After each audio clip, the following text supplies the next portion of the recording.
The push is on for the government to purchase the Grand Bahama International Airport. Cleanup underway in Hudson Estates, and an unknown medical crew making their presence felt on Grand Bahama. The Bahamas Tonight, the Northern Edition, starts now. This is the Bahamas Tonight, Northern Edition.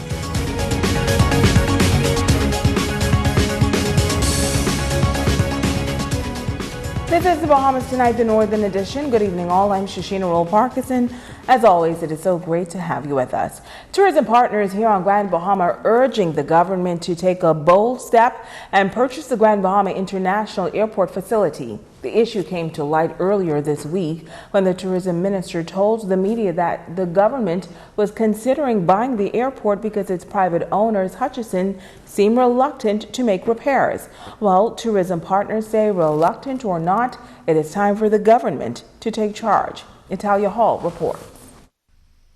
The Grand Bahama International Airport remains closed, and it is becoming a concern for some leaders within the tourism industry. Sales and marketing manager at the Castaways Resort, Vernon Grant, says they are losing business with no international flights coming in directly to Grand Bahama. The travel agencies overseas are calling us, wanting to know when the airport is going to open. We do have the Valerian, we do have the Celebration coming over, but persons want to be able to fly direct, non-stop right into Grand Bahama. So therefore, that's the paramount reasons why we need to have the airport open and functioning on a daily basis. Persons don't want to overnight to get to Grand Bahama. If they have to, that's not a problem. But the majority of passengers who do come to Grand Bahama to engage in our facilities here in the hotel, help stimulate our economy, they want to get here in minimal time. President of the Grand Bahama Taxi Union, Harold Curry, says this issue is affecting taxi drivers as well. Taxi drivers are complaining about the airport being closed because we have a few taxi drivers that work in that particular area only. And right now, because the airport closed, there's nothing coming in for them. Now, you notice we have some tents out there, and they are transporting people like Bahamas here will be coming here and Flamingo here, but that's normally native. Most of the native today, they either have their own cars, or if they don't have their own car, they have a family member come and pick them up. So that affecting us tremendously. And for the travel agents, many have lost their jobs now that the international airport is closed. Owner of Gateway Travel, Deidre Campbell, says there is a challenge getting persons abroad. For the past couple months now, we find ourselves having to get people into Nassau for a connecting flight into Florida or wherever they're traveling, and it's a challenge because the schedule, just a few flights into Nassau. We've got Bahamas Air and Western Air, but when they arrive in Nassau, it's the connecting flights that they're having a challenge with as per time and the capacity that those planes are able to carry. Nassau has a very large population. Now, Grant says he's looking forward to the proposed November 15th opening date for the international airport. I'd rather take that for the time being with a view that we develop a state-of-the-art airport that is hurricane-proof, that can stand the weather, that we do not have to go to this crisis again. So I think there need to be some forethinking ahead of time that we have an airport that I refer to as being hurricane-proof. The taxi union president says he agrees with the other Grand Bahamians who say they think that the government should look into purchasing the international airport. Then sometimes, people overcharge these planes for coming in here, and if the government regulated it would be better for the country. You can control it, have more control. Italia Hall, ZNS Network News. Kelly's Freeport Limited making steady progress as they try to get their retail store back in operation. Kelly's is a popular stop for holiday shoppers, and while the holidays are fast approaching, operators say they will be ready. Jamila Mizik has more. Kelly's Freeport Limited has had to make some noticeable changes to their daily operations post-Hurricane Dorian. They're currently operating out of the Building and Materials Department, where they opened a miniature hardware store for the time being until the main department is renovated. Managing Director Lynn Lowe says, thankfully, a lot of the inventory was saved from the main store. A lot of people will drive by the front of the store and see the fence up and see the doors open, but you just got to come around back. We have everything. We are open for business. Infrastructurally, we lost a lot of stuff, except for our inventory, and we've had to, all of our corporate offices are now over here in this building, and we are working tirelessly. Like I said, we have a little hardware store on this side, which we never had before. We are in the full throes of renovating the entire retail store, which is 30,000 square feet. We are now waiting on tiles and concrete and fixtures and shelving. Now, the popular department store is known for being a big contributor during the holidays, and Lowe says they're hoping to reopen a portion of the retail store a couple of weeks before the Christmas holidays. Obviously, we're going to gear towards Christmas decorations, toys, bicycles, but like I can't reiterate enough, we have all the things that we always sold. You just can't walk up to the store, get a trolley, and push around and pick what you want. But our staff, we still have all of our staff on staff working, and they are available to, you just come in and ask them for whatever it is that you need, and they will get it for you. It's not a problem. Now, she says fortunately none of their employees were terminated and they were able to keep all 120 staff after the storm. She's thanking them for all of their hard work. If it wasn't for them, we would not be open, because from the day after the storm, they were here, and we have not used anyone else but our staff to break down the fixtures. They've been separating the damaged goods that have been, thrown away, and then processing and putting all the good inventory back into the warehouse so that they can come in, pick out what you guys need quickly, and they all know where everything is. So without them, trust me, we would not be where we are right now. Jamila Mizik, ZNS Network News. Thanks, Jamila. Well, after weeks of making appeals for a cleanup to their area, residents in the Hudson Estates community are now beginning to breathe a sigh of relief. Tonight, a local company through the Ministry of Natural Disaster and Ministry of Works, they have answered the call to collect the debris in that Freeport neighborhood. Well, today I give God thanks for help and hope. Help and hope is here. That's this resident's response after seeing a number of garbage trucks in her community of over 40 years. Hudson Estates, a neighborhood in the Freeport area, was inundated with floodwaters during Hurricane Dorian, and piles of debris were placed outside of the residents' homes in hopes of garbage collection. Many residents grew wary as they appealed to the powers that be to assist the private subdivision in the removal of the debris. Pristine Environmental Services has started the cleanup process. General Manager Brandon McPhee says so far they have removed a significant amount of garbage. We are now nearing 300 tons of debris we've already removed from this area. Obviously, you can see we still have work cut out for us. So. What type of debris have you been seeing and collecting? Mainly a lot of drywall. That's the main thing that's been, soaked up with water because of the flooding. And furniture, bedding, etc. That's the main debris that we're seeing as we clean up. We're slated to be in this area for the next 3 months. So around that time frame. And in that time frame, we are expecting persons to even put out more debris from their homes. Maybe they had troubles initially getting the debris out of their house. So we're expecting maybe an additional round we're going to make through this area. Residents say this storm took them by surprise and made history in their community as many fought through the raging floodwaters. This was so surprising to us because I have relatives that lives in low-lying areas, and they always come to my house during the storm time. And this was so different. It was different. We had to take a boat to get out of Hudson Estate. It was very devastating. And now that the cleanup process has finally begun, restoration is now underway. McPhee says he is grateful to be of assistance to these residents. Listen, being a new company, we are very grateful. We're very happy that the Ministry of Natural Disaster sought us out. Very grateful to them that they sought us out to do this job. And we're happy that we are providing additional employment.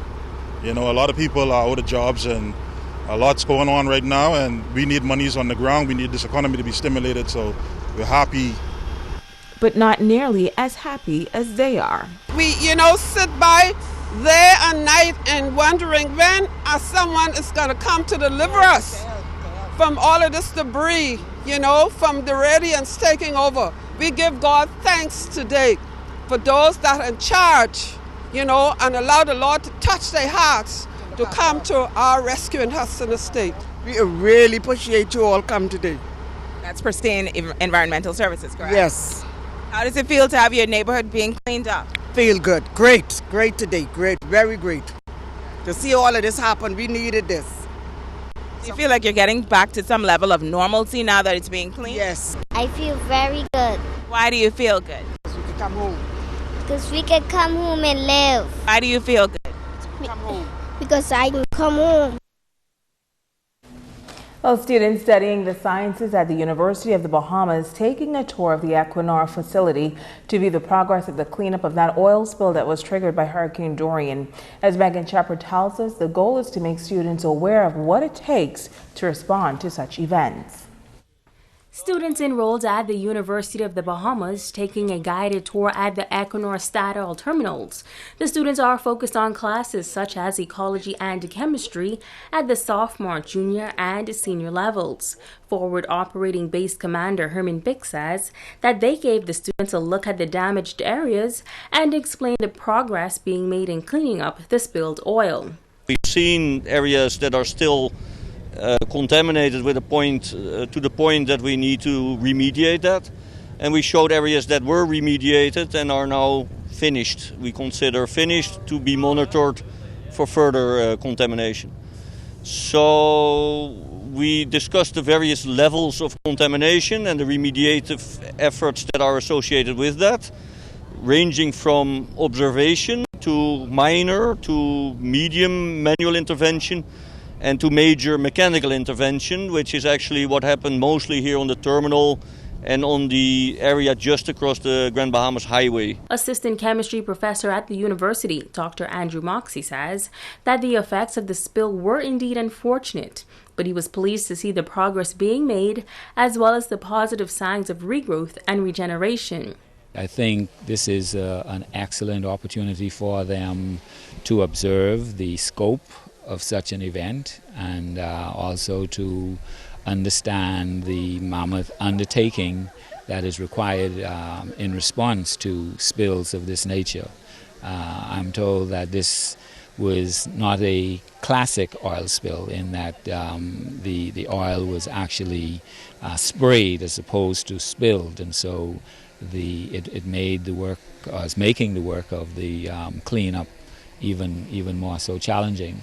And so I think the students will get a very good picture of what it takes to address such issues. He adds that the goal is to hopefully have the students involved in the monitoring process as it unfolds.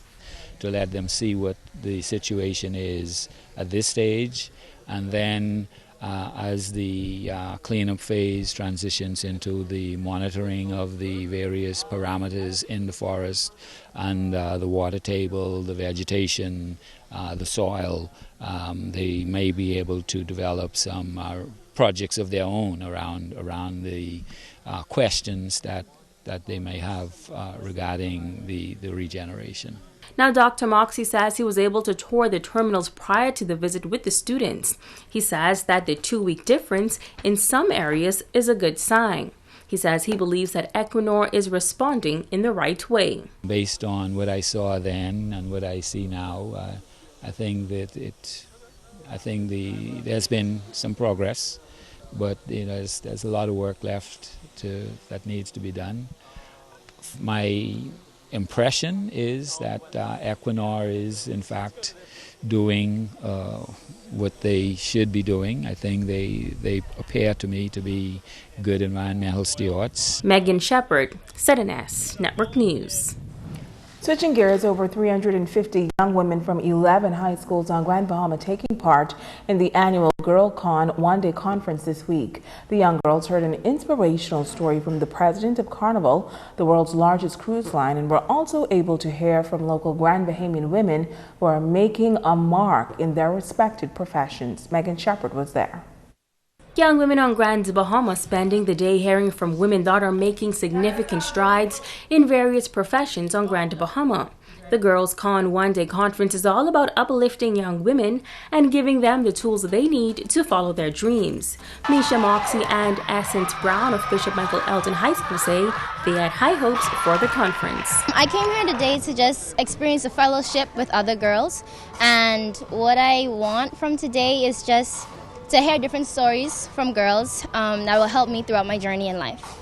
Well, I came here to, empower women and to feel more joined together with all the fellow females. The girls were able to hear the stories of successful women and asked questions on creating their own success stories in the future.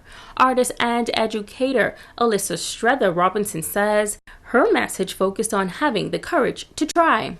For me, it took a while to get up the courage, but I think if you have other girls and other women who support you, it gives you a boost and a confidence that you didn't know you had, and it shows you how strong you actually are.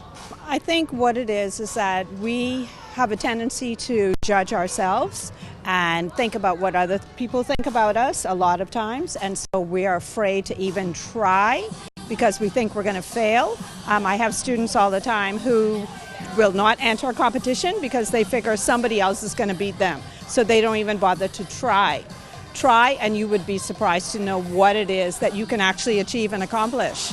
President and CEO of Falco Limited, Lynette Fowler, says her male-dominated industry taught her how to fight through any challenge or obstacle. I know, coming from the background of being in the maritime and shipping industry, we are normally seeing a lot of men in that industry, and for me as a female, I have to constantly overcome obstacles and challenges, and to be able to give that message to girls today that you can push through with whatever obstacles and challenges you're facing. Well, for me, I think it's about making the most of mistakes, actually.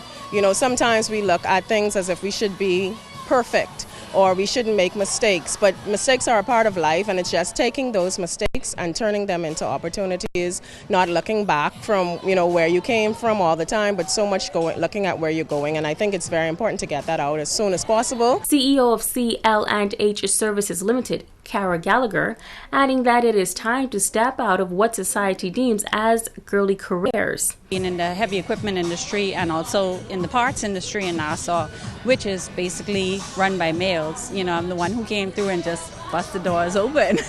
And it's good to let them know that they could do whatever it is that they want to do. You don't have to necessarily limit yourself to things that you think are supposed to be girly. And we basically make a stand in this world that no other can make, because it's not done right until a woman does it. My main thing is find something that you love. So if you want to be a garbage collector, be the best garbage collector and make it a point to own the company. Own whatever it is that you have. Make it a point that you're not just working for someone. Now, there are people who will work for people, but then there are others who are supposed to be out there leading, but not everyone knows their full potential or even thinks that they could do it. And my thing is, you need to know that you can do it. The conference was held on board the Carnival Glory, docked at the Freeport Harbor. Megan Shepard, ZNS Network News. Megan, talk about girl power. Stay with us. There's more on the other side of the break.